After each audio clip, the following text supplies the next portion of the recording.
Saudara-saudari yang terkasih di dalam Tuhan, marilah kita mengawali permenungan kita dengan membuat tanda salib. Dalam nama Bapa dan Putra dan Roh Kudus. Amin.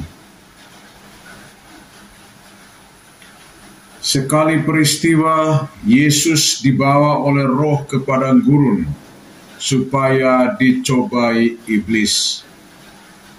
Setelah berpuasa 40 hari dan 40 malam, akhirnya laparlah Yesus.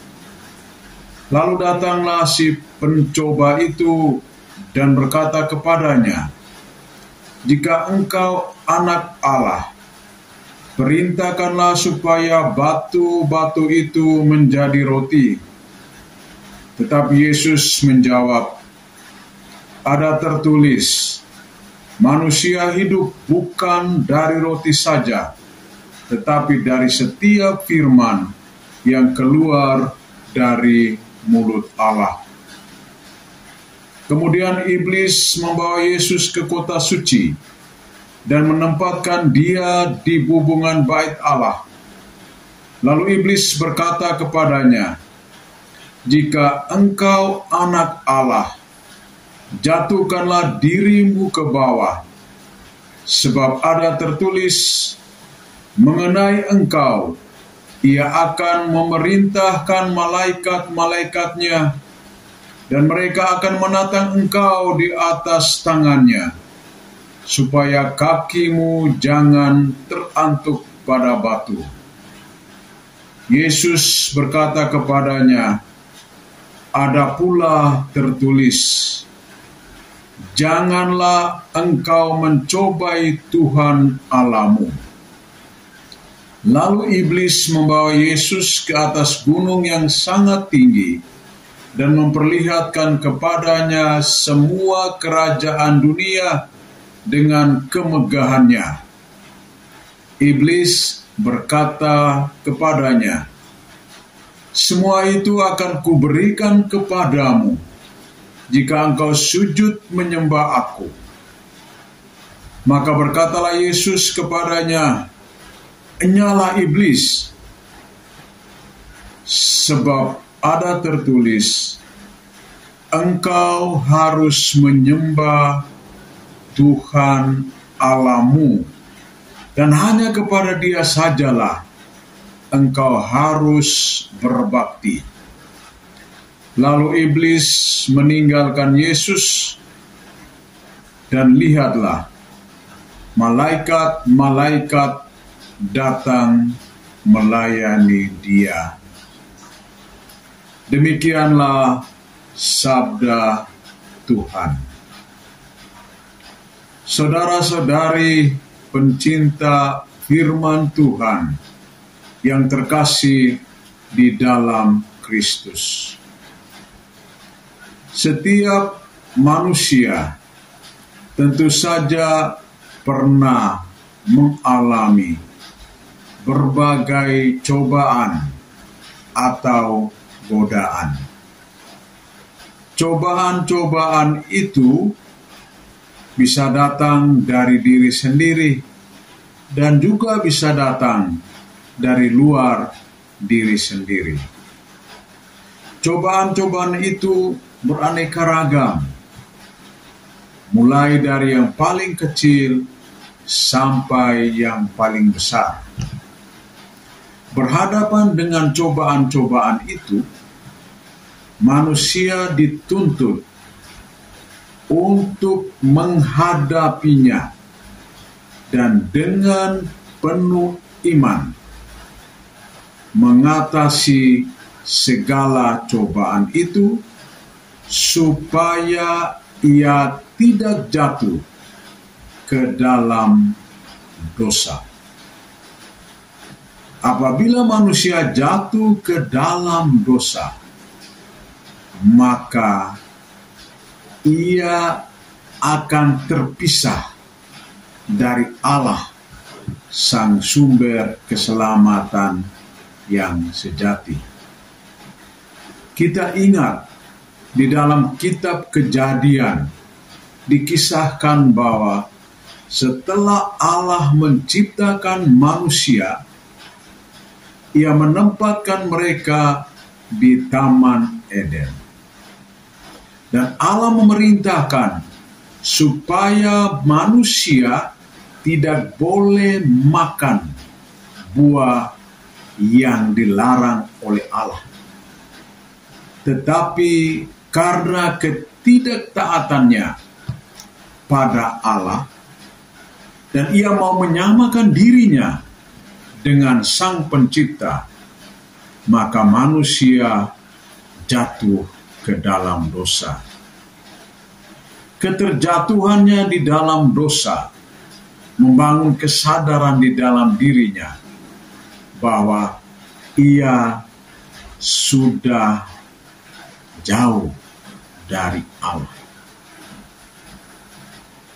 Cobaan-cobaan yang kita alami, yang kita rasakan, harus kita hadapi dengan penuh kepercayaan diri dan keyakinan yang kuat bahwa Tuhan Allah akan membantu dan menolong kita.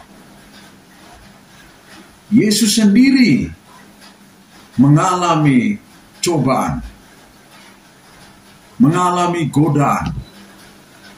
Iblis membawanya ke padang gurun. Dari cobaan ini kita melihat ada 3 hal penting yang dilakukan oleh iblis untuk menjatuhkan Yesus. Yang pertama, yang berkaitan dengan harta atau kekayaan.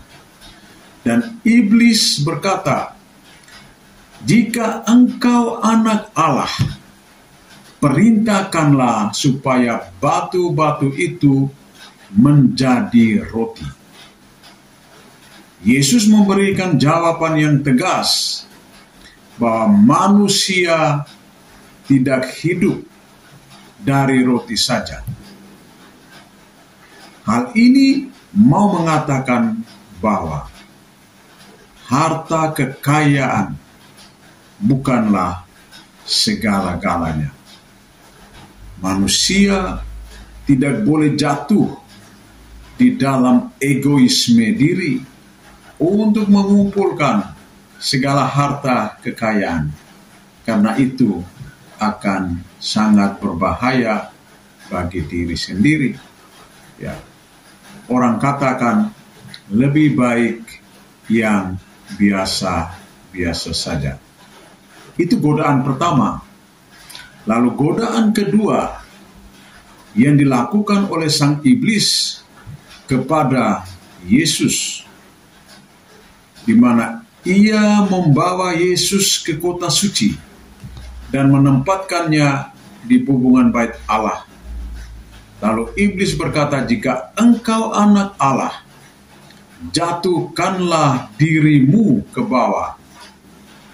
Sebab ada tertulis mengenai engkau, Ia akan memerintahkan malaikat-malaikatnya, dan mereka akan menatang engkau di atas tangannya, supaya kakimu jangan terantuk pada batu." Ini berkaitan dengan kehormatan. Ya. Yesus tidak jatuh ke dalam kehormatan. Ia tidak mau mencari penghormatan. Ia dengan tegas mengatakan bahwa janganlah engkau mencobai Tuhan Allahmu. Kepada kita, Tuhan mengingatkan supaya jangan gila hormat. Karena kalau kita mengalami kegilaan karena kehormatan, itu akan menghancurkan diri kita sendiri. Lebih baik bersikap rendah hati untuk memperoleh nilai yang lebih tinggi. Dan cobaan yang ketiga yang dilakukan oleh sang iblis si jahat itu kepada Tuhan adalah bahwa ia membawa Yesus ke atas sebuah gunung yang sangat tinggi. Iblis katakan, semua itu akan kuberikan kepadamu jika engkau sujud menyembah aku.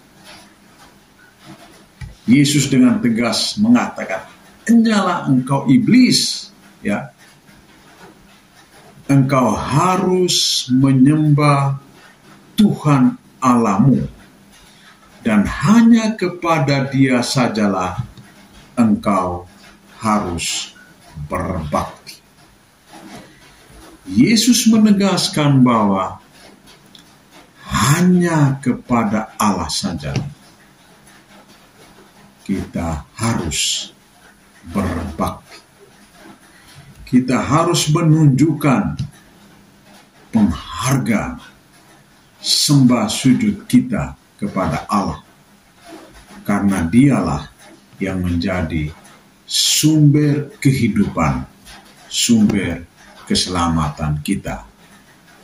Saudara-saudari yang terkasih di dalam Tuhan, kita sekalian diajak untuk selalu berhati-hati, berwaspada dengan segala cobaan, godaan di dalam dan di tengah dunia ini. Bila kita menjauhkan diri dari Allah, maka kita akan mudah jatuh ke dalam godaan-godaan itu yang bisa merusak hubungan atau relasi kita dengan Allah dan juga dengan sesama kita. Kita belajar dan menimba dari Tuhan sendiri bagaimana Ia dengan tegas menolak segala ajakan tipu daya dari sang iblis itu. Berjalan bersama dengan Tuhan, kita semua akan memperoleh kehidupan yang abadi. Semoga Tuhan membantu dan menolong kita. Dalam nama Bapa dan Putra dan Roh Kudus. Amin.